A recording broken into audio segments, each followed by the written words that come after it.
Hello friends, welcome back to my YouTube channel Before You at Information. ಬಾದಾಮಿ ಚಾಲುಕ್ಯರ ಆರಾಧ್ಯ ದೇವಿಯಾಗಿರುವ ಬಾದಾಮಿ ಬನಶಂಕರಿ ದೇವಸ್ಥಾನದ ಕುರಿತು ಕೆಲವೊಂದು ಮಾಹಿತಿಗಳನ್ನು ನಾನು ಈ ವಿಡಿಯೋದಲ್ಲಿ ನಿಮ್ಮೊಂದಿಗೆ ಹಂಚಿಕೊಳ್ತಾ ಇದ್ದೀನಿ.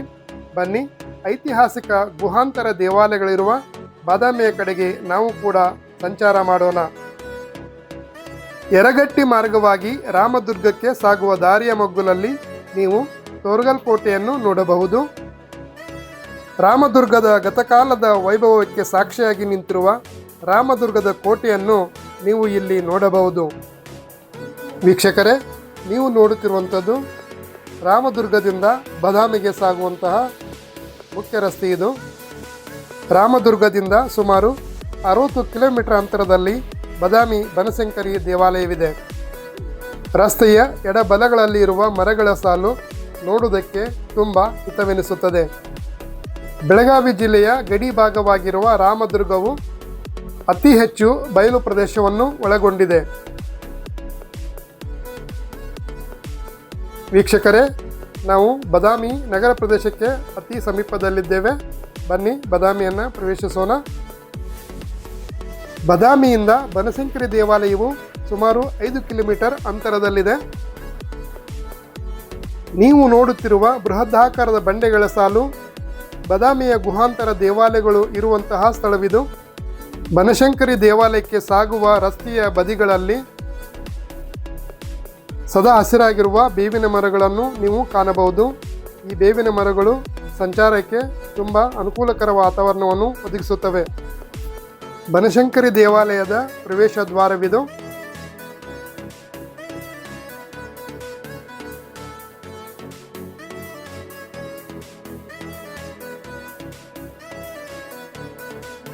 ಬನಶಂಕರಿ ದೇವಿ ದೇವಸ್ಥಾನವು ಕರ್ನಾಟಕದ ಬಾಗಲಕೋಟೆ ಜಿಲ್ಲೆಯ ಬಾದಾಮಿ ಸಮೀಪದ ಚೊಳಚಗುಡ್ಡದಲ್ಲಿರುವ ಹಿಂದೂ ದೇವಾಲಯವಾಗಿದೆ.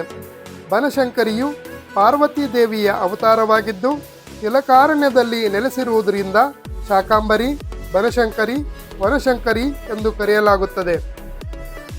ಮೂಲ ದೇವಾಲಯವನ್ನು 7ನೇ ಶತಮಾನದ ಬಾದಾಮಿ ಚಾಲುಕ್ಯರು ನಿರ್ಮಿಸಿದ್ದರು. ಚಾಲುಕ್ಯ ರಾಜರು ಬನಶಂಕರಿ ದೇವಿಯನ್ನು ತಮ್ಮ ರಾಜ್ಯದ ಪರಮ ದೇವತೆಯೆಂದು, ಶಕ್ತಿಯ ರೂಪವೆಂದು ಆರಾಧಿಸುತ್ತಿದ್ದರು. ಸ್ಥಳೀಯರು ಬನಶಂಕರಿ ದೇವಿಯನ್ನು ಬಾಲವ್ವ, ಬನದವ್ವ, ಸುಂಕವ್ವ, ಸಿರವಂತಿ, ಚೌಡಮ್ಮ, ವನದುರ್ಗೆ ಎಂದು ಕರೆಯುತ್ತಾರೆ. ಬನಶಂಕರಿಯು ದುರ್ಗಾದೇವಿಯ 6ನೇ ಅವತಾರ ಎಂದು ಹೇಳಲಾಗುತ್ತದೆ. ಬನಶಂಕರಿ ದೇವಾಲಯವನ್ನು ಚಾಲುಕ್ಯರು ಮತ್ತು ರಾಷ್ಟ್ರಕೂಟರು ವಿಶೇಷವಾಗಿ ನಿರ್ವಹಣೆ ಮಾಡಿದ್ದರು. ವಿಜಯನಗರ ಸಾಮ್ರಾಜ್ಯದ ಅಚ್ಯುತರಾಯನ ಕಾಲದಲ್ಲಿ ಬನಶಂಕರಿ ದೇವಾಲಯವು ನವೀಕರಣಗೊಂಡಿದ್ದು ಬನದ ಮಹಾಮಾಯಿ ಎಂಬ ಹೊಸ ವಿಗ್ರಹವನ್ನು ಪ್ರತಿಷ್ಠಾಪಿಸಲಾಯಿತು. ಪ್ರಸ್ತುತ ದೇವಾಲಯವು ದ್ರಾವಿಡ ಶೈಲಿಯ ವಾಸ್ತುಶಿಲ್ಪವನ್ನು ಹೊಂದಿದ್ದು ಕ್ರಿಸ್ತಶಕ 1750ರಲ್ಲಿ ಮರಾಠ ಮುಖ್ಯಸ್ಥ ಪರಶುರಾಮ ಅಗಲೆ ಇವರು ಪುನರ್ನಿರ್ಮಿಸಿದರು ಮತ್ತು ವಾಸ್ತವಿಕ ಬನಶಂಕರಿ ದೇವಿ ವಿಗ್ರಹವನ್ನು ಸಹ ಇವರು ಪ್ರತಿಷ್ಠಾಪಿಸಿದ್ದರು.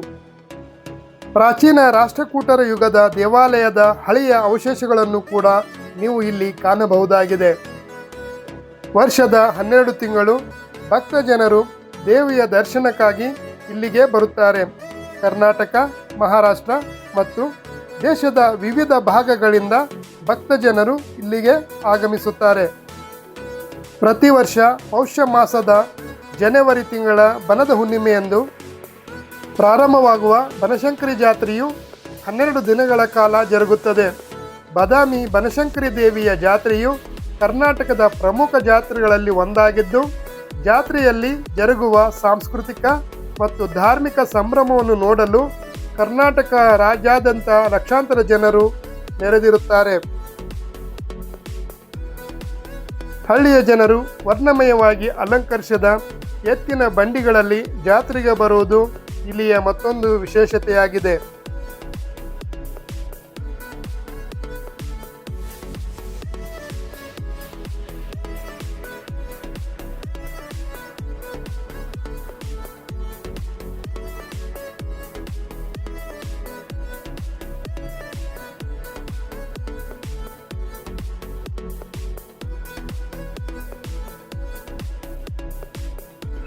ಬಣ್ಣದ ಚಿತ್ತಾರದಿಂದ ಕಂಗೊಳಿಸುವ ಮಂದಿರದ ಗೋಪುರವು ನೋಡುವುದಕ್ಕೆ ತುಂಬ ಸುಂದರವಾಗಿ ಕಾಣಿಸುತ್ತದೆ.